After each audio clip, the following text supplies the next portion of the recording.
Econ management in set 8 is vastly different compared to set 7. And if you've been struggling significantly more climbing this set compared to previous sets, well, you're not alone. More, you fucking more, dog, please, man! What the fuck? A large factor that might be contributing to your inability to climb might be correlated with the way that you're managing your economy. But by understanding how to properly manage your economy, not only will you be able to find more consistency across your playstyle, you'll be able to climb a lot quicker as well. But before we can talk about how to properly manage our economy, we need to first discuss the why. As in, why is econ management in set 8 so different compared to set 7? Well, let's take a look. So as we can see, first off, the average cost of a unit in set 8 is significantly lower compared to set 7. Where in set 8, the average cost of a unit is 2.8 gold, but in set 7, the average cost of a unit was 3.3. In other words, dragons fucking suck. But that's not the only reason. Due to the absence of colossal units in set 8, and the lack of units that have multiple traits within the same vertical tree, you're given more opportunities to slot in units that can flexibly sit on your board. This means that fundamentally speaking, set 7 was very rigid in playstyle compared to set 8, which is very flexible. We can see this being the case when we look back at the tail end of set 7, where the meta was so fixated that you could almost tell exactly what your endgame board was going to look like based on simply just your 2-1 augments and components. But this stark difference in flexibility is why we have to manage our economy differently when it comes to set 8. More flexibility within the set means that we need to be more flexible when it comes to the way that we manage our economy, which I know sounds a bit ambiguous and complicated, but the reality is it's actually a lot more simpler than it sounds. I can show you.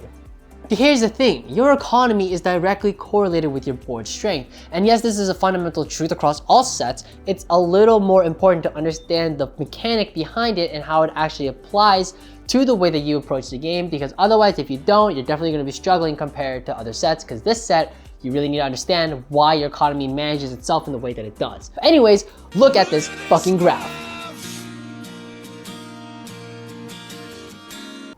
I feel very awkward holding it like this, but I need to make sure you guys can read it. But anyways, this represents your strength of your board throughout the course of the game. And as you can see, it is not a straight line. You have all of these individual mini spikes that are occurring, and these spikes in power are what is known as board spiking. Board spiking just refers to whenever you are spending your money in order to try and power up the level of your board or power up the strength of your board. Some obvious examples of board spiking include rolling your shop to hit some extra upgrades, pivoting your board, and leveling. Okay, so sure, we understand that board spiking and our economy are directly related, but that still doesn't answer the main question at hand. How do we manage our economy in set 8? Well, it's simple really, you just need to rephrase the question. Instead of asking, how do I manage my economy, you should rephrase the question and ask yourself, when should I spike my board? When deciding when to spike your board, there are 3 main things you need to keep in mind. These are standard intervals, the pace of the lobby, and streak potential. So let's explore each of these concepts so that we can understand why they're crucial for board spiking. Starting with standard intervals. Standard intervals refer to rounds that have generally been agreed upon by higher elo players that are great rounds in order to level and or roll on. These are usually 2-1, 2-5, 3-1, 3-2, 3-5, 4-1, 4-2, 4-5, 5-1, 5-5, 6-1, 6-5, and 7-1. Please come back. I know that sounds a bit difficult to wrap your head around, but the reality is it's actually pretty simple. The standard interval is always the 1st or 5th round of a stage, or when augments are presented. It's important to keep these standard intervals in mind because these intervals are usually when your opponents are trying to spike their board in one way or another, usually by either leveling or rolling their shop. But now that we understand we should generally be spiking our boards, we're now presented with a new type of question. How much do we actually spike our board? Well, that's based on the pace of the lobby.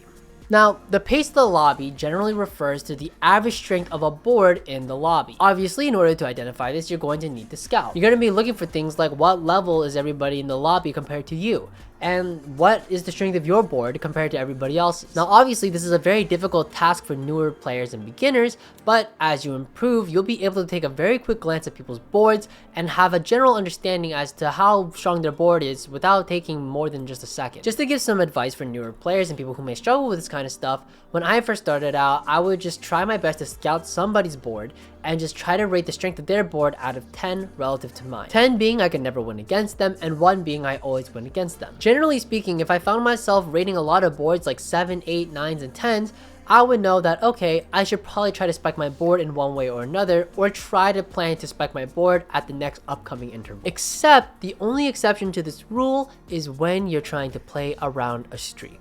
Now, streaking is the third and final thing we need to keep in mind when it comes to spiking our board. Now, this is definitely one of the more harder and difficult concepts because it tends to break a lot of rules. Sometimes you'll scout the lobby and notice that every single person in the lobby is stronger than you are. And for example, let's say you're already on a 3-loss streak. Instead of trying to spike your board at that specific time to try to match the tempo of the lobby, which seems pretty far away, it might be better to just maximize your economy so that you can wait for a later standard interval so that you can use your maximized economy to spike your board so hard that you'll not only be able to match the tempo of the lobby, but maybe even start winning. But as I was saying before, streaking is where it gets complicated because there are no rules that are set in stone. There is no way for me to generalize a formula for you to know when should I streak and when should I not streak. It's up to you as a player to try to logically balance the pros and cons and determine whether or not streaking is a legitimate possibility from your current spot. You're not always going to have the strongest or weakest board in the lobby so that you're guaranteed a streak. Sometimes you're just going to have to make it by and just have to spike your board at a different standard interval instead.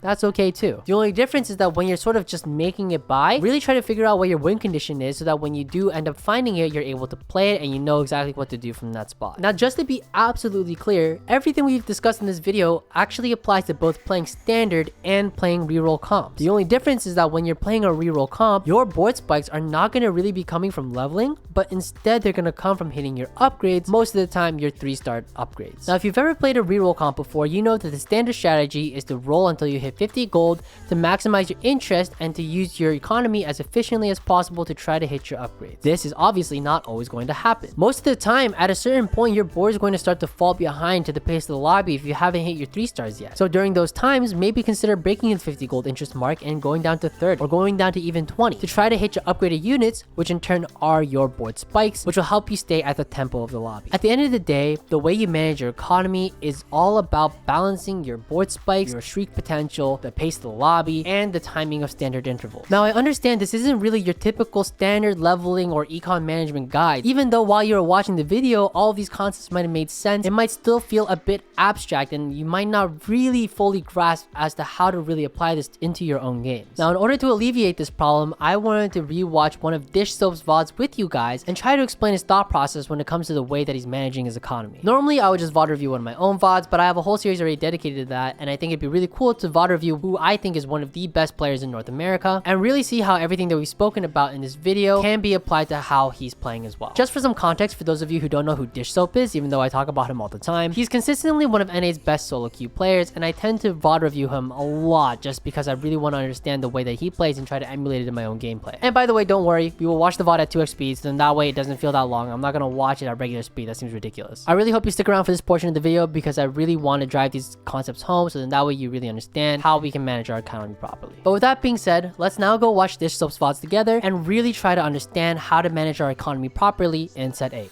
Let's go. Alright, so here we have one of dishsoap's VODs. I know I said I'll put it at 2x speed. I'm actually going to put it at 4x speed.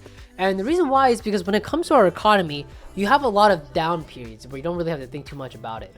And what I mean by that is that, again, when we talked about standard intervals, right, where there are these specific rounds where people are spiking their boards, right, and you want to try to match those standard intervals with everybody else, you're going to be kind of stuck with these downtimes. During these off intervals where like there's not much going on, you're really just thinking about the direction of your board, what units you want to play, and just try to figure out what you're trying to go, where you're trying to go, right?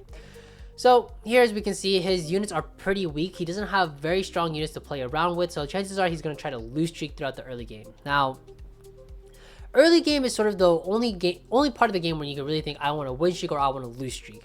During stage 2, there's a lot of, you don't really lose that much HP. Right? You don't lose that much HP, so even if you lose very heavily, you're not punished too hard for it, at least during stage 2. Starting stage 3, it changes a little bit, but at least during stage 2, again, if you want to lose streak, if you want to win streak, you have those options available to you.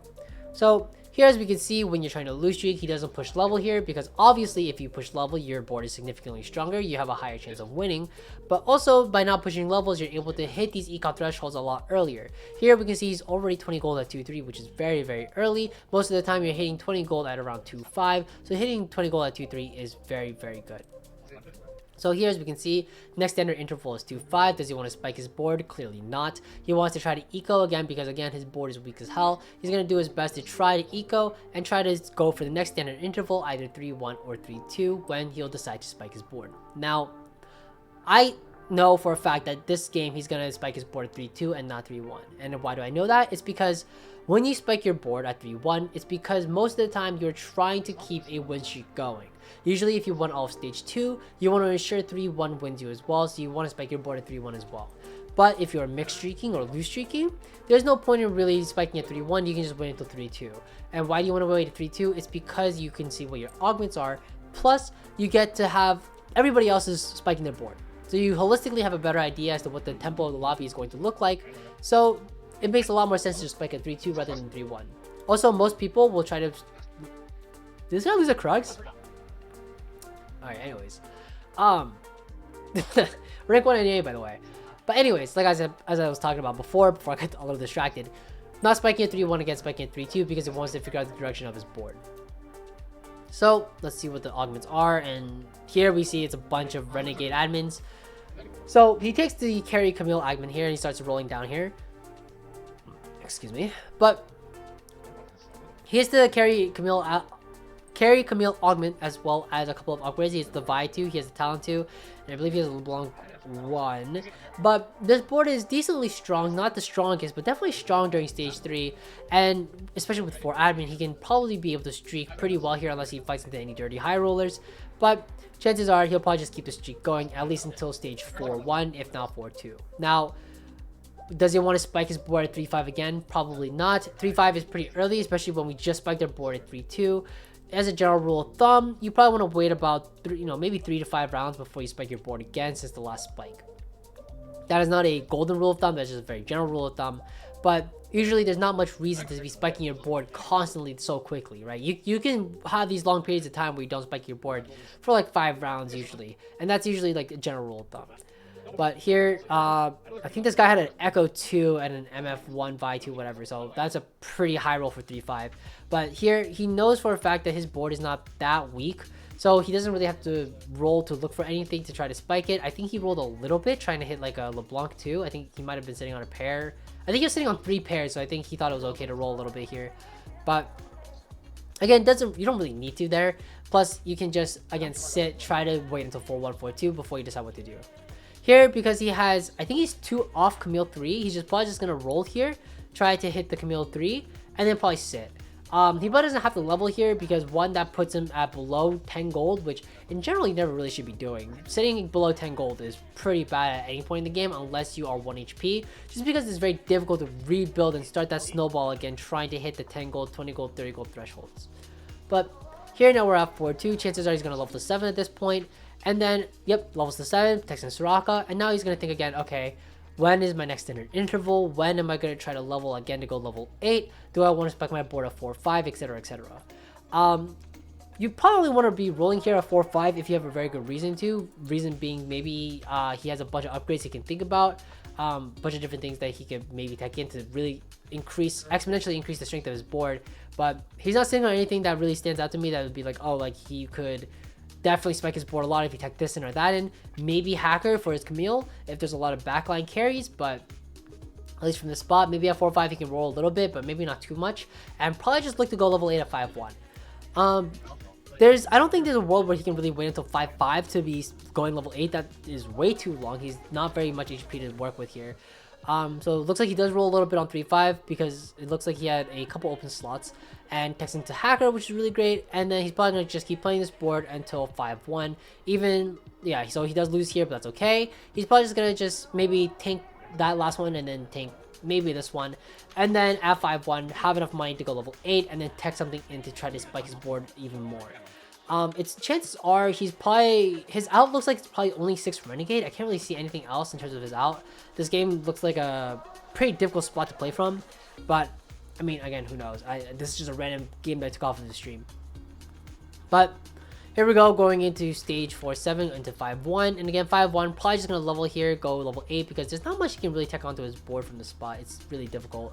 But here, as we can see, he slams the JG, gets the tier on the Urgot, and again, probably from this spot he is 1 life, so he's probably just going to keep donkey rolling every single round to try to spike his board wherever he can, whenever possible, trying to squeeze out the last bit of power that he can from the money that he generates. Now, why is he donkey rolling, not trying to save up? Well, again, it's because he's 1 HP. Once you're 1 HP, when it comes to your economy, fuck it, like, doesn't matter. you want to just be spending your money every single round because, you know, trying to greed to create interest thresholds and then try to do a crazy roll down sometime into the future when you don't know if the next round is going to be your last is very greedy. You should just be rolling when you're one life and just try to spec your board whenever possible because you never know when you're going to die at that point in the game. Here, as we can see, he's donkey rolling every single round, and there's a very good chance that he's going to donkey roll every single game. Looks like he's just going to hit the fucking Renegade spat off Carousel. That's kind of crazy. So he's, what, like 2 off of... Okay, so he just hits Leona and...